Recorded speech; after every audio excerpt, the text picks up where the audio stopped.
got so much motherfucking design on right now. Bring it down, bring it back, make it clap. I got 3 old thoughts, new guap, wear that thing. Bitches on my line, and you know. Assalamualaikum warahmatullahi wabarakatuh. Kami dari kelompok 2 akan mempresentasikan hasil dari diskusi kelompok kami mengenai harga layanan dan manajemen pendapatan. Di sini dengan saya sendiri, Rizka Oktaviani, harga layanan dan manajemen pendapatan. Penetapan harga sangat efektif untuk perusahaan jasa karena bertujuan untuk memperoleh keuntungan, membangun permintaan, dan mendukung strategi. Fondasi dari strategis penetapan harga ada 3 kaki dari tripod penetapan. Yang pertama yaitu ada biaya bagi perusahaan. Biaya bagi perusahaan dianggap rumit bagi perusahaan itu sendiri. Hal ini dikarenakan terdapat banyak variatif, sehingga perusahaan jasa lebih memilih untuk menggunakan penetapan biaya berbasis aktivitas atau ABC karena dianggap lebih tepat bagi perusahaan jasa itu sendiri. Baiklah, selanjutnya akan dilanjutkan oleh teman saya. Selanjutnya akan saya jelaskan dengan saya sendiri, Rola Yuki Pratama. Bagian kedua dari tripod penetapan harga adalah nilai bagi pelanggan. Nilai bersih adalah jumlah dari semua manfaat yang dirasakan atau nilai kotor, dikurangi dari semua jumlah biaya yang dirasakan dari suatu layanan. Pelanggan hanya akan membeli jika nilai bersihnya positif. Nilai bersih dapat ditingkatkan dengan meningkatkan nilai atau mengurangi biaya. Karena nilai dirasakan dan subjektif, itu dapat ditingkatkan melalui komunikasi dan pendidikan untuk membantu pelanggan agar lebih memahami nilai yang mereka terima. Selain harga yang dibayar, pelanggan untuk layanan, biaya termasuk biaya moneter terkait. Misalnya, ongkos taksi ke lokasi layanan dan biaya non-moneter. Atau misalnya juga biaya waktu, biaya fisik, biaya psikologis, dan biaya sensorik. Selama pencarian, pembelian, dan pertemuan layanan dan tahap pasca pembelian, perusahaan dapat meningkatkan nilai bersih dengan mengurangi biaya moneter dan non-moneter terkait ini. Selanjutnya akan dilanjutkan oleh rekan kelompok saya. Selanjutnya akan saya teruskan dengan saya, Steorini Siregar. Kaki ketiga dari tripod penetapan harga adalah kompetisi. Persaingan harga bisa sengit di pasar dengan layanan yang relatif serupa. Di sini perusahaan perlu mengamati dengan cermat apa yang dikenakan pesaing dan kemudian menetapkan harga yang sesuai. Persaingan harga semakin intensif dengan yang pertama, meningkatnya jumlah pesaing. Yang kedua, meningkatnya jumlah penawaran pengganti. Yang ketiga, distribusi penawaran pesaing atau substitusi yang lebih luas. Yang keempat, kapasitas surplus yang meningkat di industri. Baik, yang selanjutnya akan diteruskan oleh saya sendiri. Saya Sania Amira Salsabi dari kelompok 2. Persaingan harga berkurang jika satu atau lebih dari hal berikut ini terjadi. Yang pertama, biaya terkait non-harga untuk menggunakan alternatif persaingan tinggi. Yang kedua, masalah antar individu atau masalah pribadi. Yang ketiga, biaya peralihan tinggi. Yang keempat, konsumsi layanan bersifat spesifik waktu dan lokasi.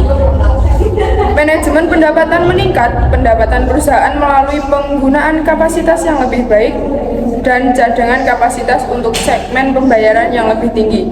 Secara khusus, RM merancang produk menggunakan pagar tarif fisik dan non-fisik dan memberikan harga untuk segmen yang berbeda sesuai harga reservasi khusus mereka, menetapkan harga sesuai prediksi tingkat permintaan dan berbagai segmen pelanggan.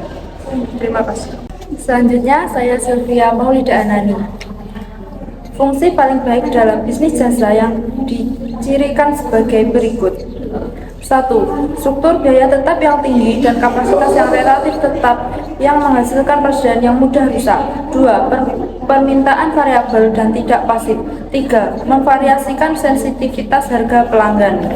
mengukur kesuksesan berdasarkan pendapatan per kapasitas yang tersedia untuk ruang dan waktu tertentu. Misalnya, maskapai penerbangan perusahaan memaksimalkan pendapatan per kilometer kursi yang tersedia dan hotel mencoba memaksimalkan pendapatan mereka per kamar yang tersedia.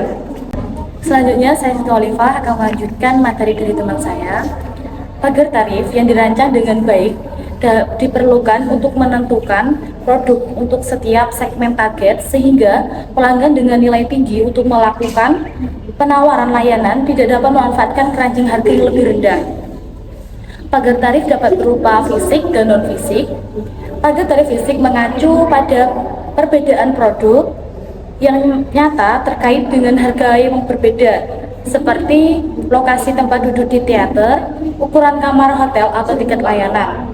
Sedangkan pasar tarif non-fisik mengacu pada komisi konsumsi, misalnya pesanan di muka berminggu-minggu dengan pembatalan dan peneliti perubahan atau karakteristik pembeli, misalnya diskon sesuai dan grup pengalaman layanan identik di seluruh kondisi pagar tarif meskipun berbeda dengan dikarenakan biaya.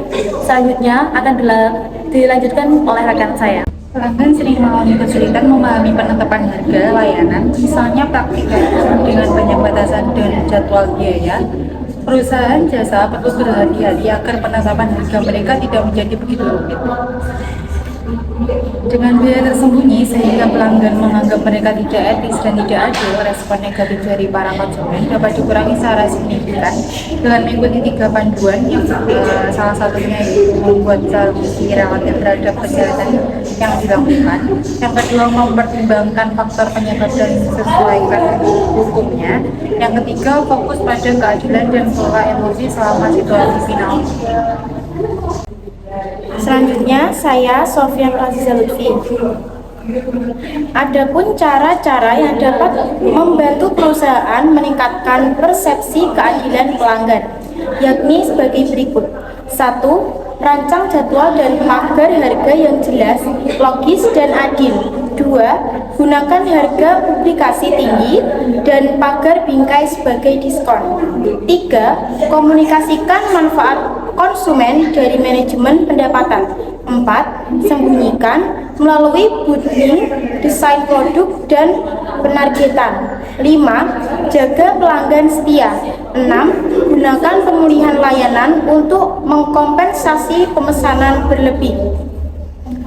Untuk menerapkan penetapan harga layanan, pemasar layanan perlu mempertimbangkan 7 pertanyaan untuk memiliki strategi penetapan harga yang dipikirkan dengan matang.